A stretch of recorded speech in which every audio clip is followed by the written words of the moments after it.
Now a warning for those of you who live in presidential battleground states. The TV ads are coming your way. Both the Trump and Harris campaigns have made their first big ad buys of the newly formed race. Former President Donald Trump is spending $12.2 million in 6 battleground states. This is America's border czar, and she's failed us. Under Harris, over 10 million illegally here. 250,000 Americans dead from fentanyl. Brutal migrant crimes.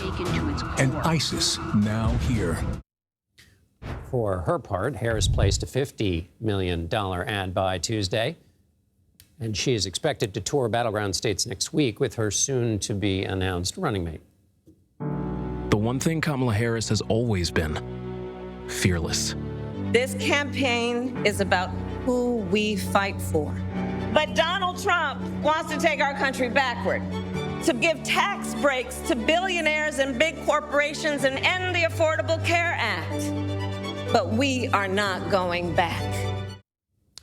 CBS News Chief Washington correspondent Major Garrett joins me now to take a look at this race through these ad buys. All right, let's start with Vice President Harris. Major, what does the ad say to you about what the campaign's trying to do about Harris, and also what the priorities for that campaign are?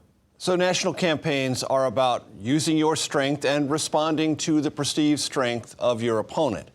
Look, former President Trump survived an assassination attempt. He has become iconic in that sense. And what did he say upon rising up from that event? Fight, fight, fight, showing strength, resoluteness. Why does Kamala Harris's campaign talk about fearlessness? Because they want to counter, in their own way, that sense that she has internal strength and is also a fighter. But there is also something secondary about this, John, and the choice about fearlessness.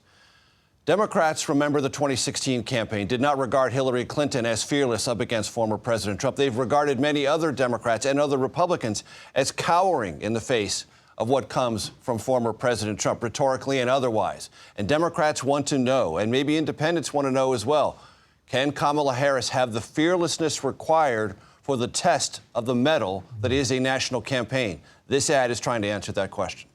Now to the Trump campaign's ads. The immigration ad is of the same flavor that they would have run against President Biden if he'd stayed in the race. So is that a strength of that ad campaign, or is that a possible weakness? Because they do have a new opponent who should be a target that maybe something outside of immigration. Well, there will be targeting of Kamala Harris on other grounds. Trust me. There is going to be an entire ad war about defining who Kamala Harris is as vice president and in her previous life in politics. But on immigration, this is consistent. And what campaigns like to say is, when the message resonates, you don't back off it, even if circumstances change. One thing I would say, that campaign asserts that 10 million undocumented immigrants have crossed the border.